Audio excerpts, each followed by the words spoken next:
warahmatullahi wabarakatuh. Salam, Om Swastiastu, Namo Buddhaya, salam sejahtera untuk kita semuanya. Semoga kita semua selalu dalam lindungan Tuhan Yang Maha Kuasa, selalu diberikan lindungan, kesehatan, rezeki yang melimpah, dan tidak kurang satu apapun.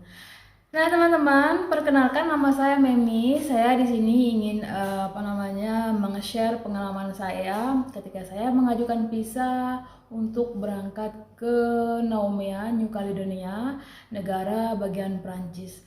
Dan sebelumnya karena pada saat saya mengajukan visa ke embasi, pada saat itu keadaan sudah mulai COVID-19 dan pemerintah Prancis mengeluarkan aturan baru bahwa setiap warga negara Prancis harus mendaftarkan diri dulu sebelum pulang ke Prancis. Itu namanya priority case. Dan saya juga, karena suami saya orang Prancis, saya juga mendaftarkan diri ke government Prancis bahwa saya berada di luar Prancis dan ingin kembali ke Prancis. Dan akhirnya saya dan dibantu suami saya mendaftarkan saya ke government Prancis. Dan waiting list saya itu mungkin dan akhirnya saya masuk waiting list mungkin sekitar 11 bulan. Surat tersebut baru keluar, baru rilis tepat pada tanggal 21 Januari 2021. Waktu itu suami saya mengajukannya sekitar bulan Januari, Februari, Maret ya, bulan Maret, dan rilisnya surat tersebut 21 Januari 2021 baru keluar teman-teman. Dan tapi ya nggak apa-apa, penantian yang segitu lamanya juga kita harus ikhlas, kita harus sabar. Dan sambil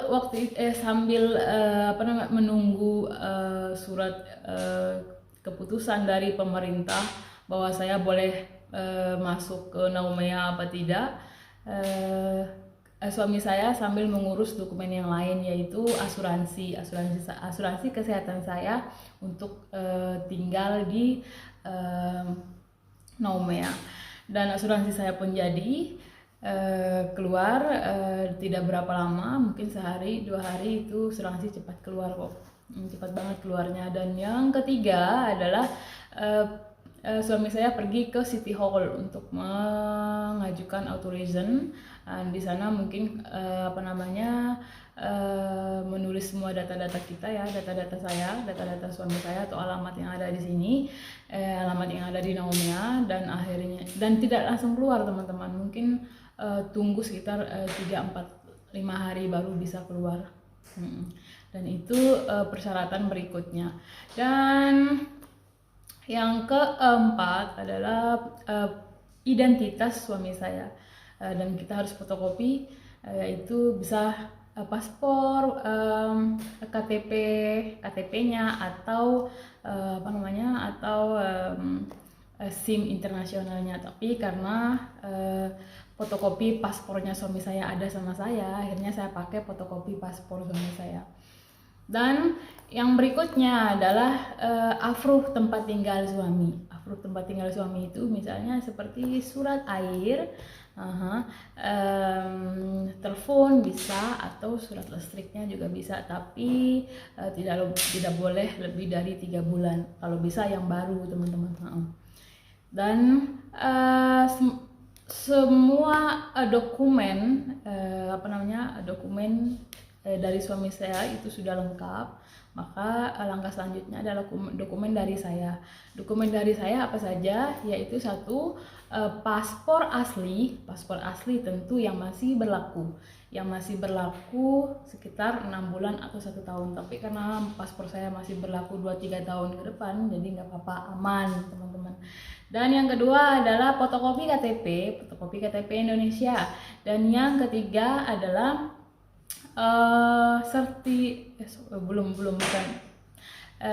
fotokopi KTP, fotokopi akte lahir, fotokopi kartu keluarga. dan itu harus dipersiapkan teman-teman. Dan lagi foto 2 lembar dengan background putih, dan fotonya itu harus foto yang baru, tidak boleh foto yang 5 tahun yang lalu atau yang 3 tahun yang lalu. Itu nggak boleh teman-teman, harus fotonya yang baru dengan background putih 3x4 2 lembar, dan harus itu disiapkan. Dan kebetulan buku nikah saya yang pegang, saya fotokopi juga buku nikah. Saya bawa juga sekalian buku nikahnya, sekalian bawa buku nikahnya, tapi harus difotokopi juga. Dan yang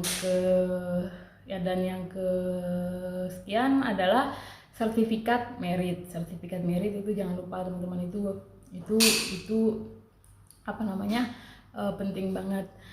Nah, setelah semuanya selesai, paspor,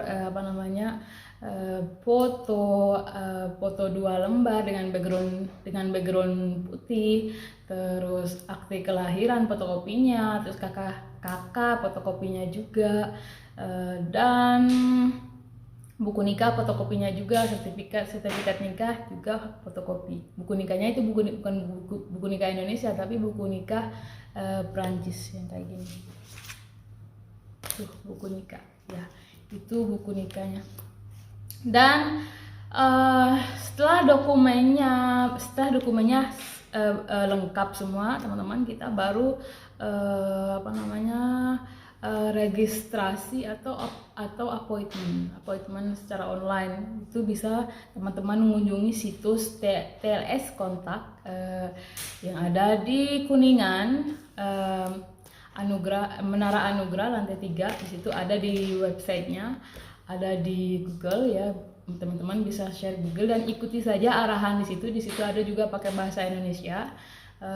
Ya pasti teman-teman tahu semuanya bagaimana cara registrasi atau appointment. Setelah itu surat referensinya sudah diterima seperti ini, maka kita baru pergi ke TLS Kontak untuk menyerahkan semua dokumen kita teman-teman. Sebelum teman-teman pergi ke TLS Kontak, harus di double check semua dokumennya. Siapa tahu ada yang ketinggalan, di double check dulu, dilihat dulu, diperiksa berulang-ulang kali supaya kita tidak bolak-balik ke TLS Kontak teman-teman. Dan akhirnya saya kebetulan appointment saya tanggal 29 bulan 1 2021 ini, dan sekitar pukul 8:30, pukul 9:30 kayaknya. Dan saya pergi ke sana dengan membawa semua dokumen saya. Setelah nyampe sana, saya menunggu di depan kantor TLS Kontak. Lalu Bapak security menanyakan ke saya bahwa jam berapa appointmentnya Bu. Saya bilang jam setengah 10 Pak. Katanya saya dianjurkan kalau mau lebih cepat Ibu boleh ngambil premium kelas. Ya udah deh, lebih cepat aja lebih baik. Akhirnya saya ngambil premium kelas. Nah setelah nyampe depan petugas, diperiksalah dokumen saya, dan ternyata sertifikat buku nikah saya itu kadaluarsa. Teman-teman. Jadi saya nggak bisa mengajukan appointment hari itu, dan saya harus balik ke penginapan untuk membuat yang baru, untuk mengajukan sertifikat baru ke embasi Perancis. Aduh, ya lelah juga sih. Dan saya langsung menghubungi suami saya pada saat itu. Beliau langsung email ke Madam Jembaka untuk meminta sertifikat baru. Terus Madam Jembaka menjawab kalau beliau masih libur, dan beliau memberikan arahan kepada suami saya boleh datang langsung ke embasi, ke kantor Perancis sana untuk mengajukan sertifikat nikah. Akhirnya saya pun mengajukan appointment lagi melalui online untuk mengunjungi Embasi Perancis keesokan harinya untuk membuat sertifikat nikah tersebut, teman-teman. Jadi keesokan harinya saya berangkat ke sana, dengan sebelumnya saya sudah appointment, dan nyampe sana tidak ada berapa lama, mungkin sekitar 15 menit. Akhirnya Bapak petugas menanyakan ke saya bahwa saya ingin membuat sertifikat nikah, Pak. Akhirnya beliau membuat, nggak berapa lama kok, mungkin ada sekitar 10 menit itu sertifikat nikahnya udah jadi. Dan setelah itu akhirnya karena bereslah sertifikat nikah saya. Dan keesokan harinya, bukan keesokan harinya sih, saya pergi lagi ke TLS kontak tanggal 5 bulan 2. Tanggal 5 bulan 2 saya balik lagi ke TLS kontak. Saya sudah tidak melakukan appointment lagi karena saya sudah ngambil premium kelas, dan saya akan balik ke sana sewaktu-waktu kalau kalau dokumen saya sudah lengkap. Jadi saya tidak perlu appointment lagi, teman-teman, karena saya sudah ngambil premium kelas. Premium kelas dengan biaya 695, itu biayanya. Dan ya, dengan biaya tambahan kalau misalnya kita bayar pakai debit itu sekitar 715 atau 718 ribu rupiah kalau nggak salah ya. Itu biaya kalau kita mengambil kalau kita mengambil premium kelas. Dan kalau kita membayar pakai cash ya sebanyak 695, tapi kalau kita membayar pakai debit itu sekitar 718 ribu rupiah, teman-teman. Semua dokumen akhirnya pada tanggal 5 bulan 2 saya ke TLS kontak, dan semua dokumen-dokumen saya lengkap semuanya. Prosesnya berjalan dengan lancar, mulai dari di interview sedikit oleh petugas, dimintai nomor telepon, terus tanggal berapa mau ke sana gitu kan. Karena saya di dokumen tidak melampirkan tiket dan mereka tidak meminta tiket. Mereka hanya minta dokumen-dokumen yang sudah saya sebutkan di atas. Dan akhirnya saya kasih tahu kepada petugas bahwa saya sudah beli tiket sekitar tanggal 28 bulan 2. Dan akhirnya beliau minta nomor telepon saya karena sewaktu-waktu nanti akan ada siapa tahu embasi Perancis meminta atau membutuhkan dokumen tambahan dari saya. Akhirnya saya kasih deh nomor telepon saya itu. Dan selesai deh pembayaran, habis foto ya udah beres semuanya di TLS kontak. Balik deh ke penginapan. Dan selang beberapa waktu sekitar tanggal 18 bulan 2, embasi Prancis menelpon saya. Kebetulan saya kasih nomor telepon adik saya, lalu adik saya menghubungi saya. Katanya mereka minta surat dokumen tambahan, yaitu medical record sama vaksin.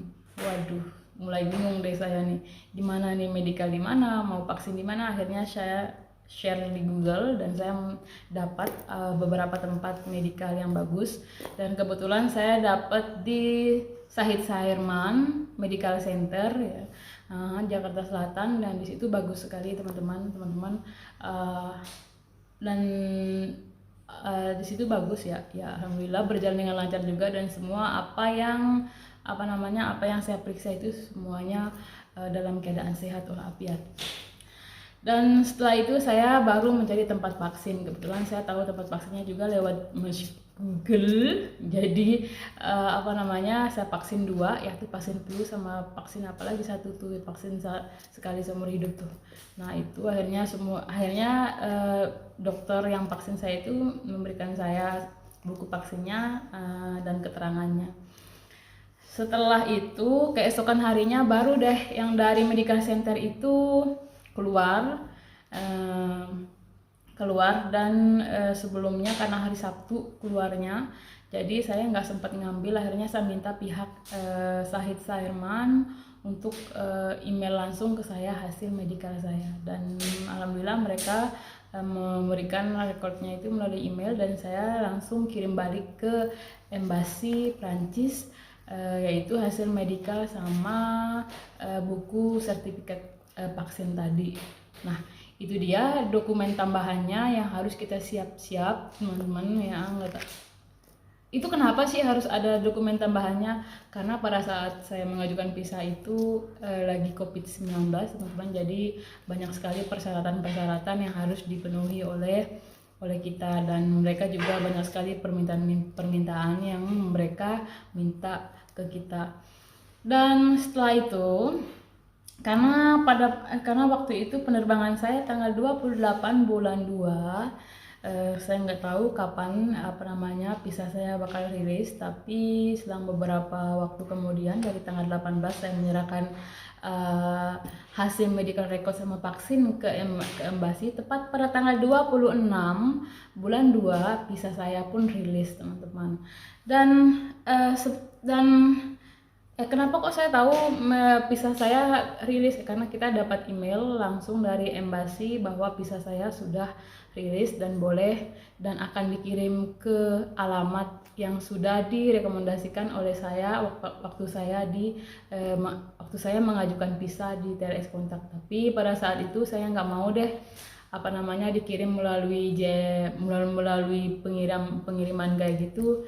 Saya ngambil sendiri aja kayak gitu. Akhirnya saya keputusan ngambil sendiri ke TLS Kontak. Tapi ya nggak apa-apa sih katanya, kalau ibu mau ngambil sendiri bisa tunggu dulu katanya gitu. Ya udah saya ambil sendiri, saya tunggu sekitar 1 jam.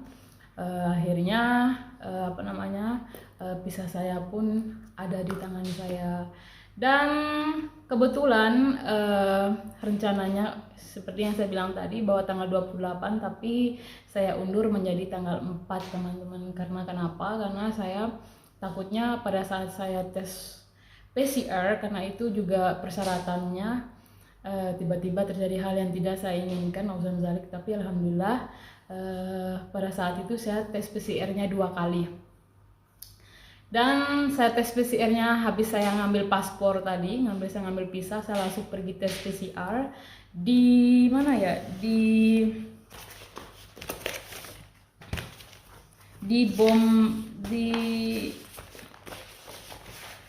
Tes PCR-nya itu di Bumame Farmasi Kuningan teman-teman, drive thru kalau nggak salah. Biayanya itu sekitar 968.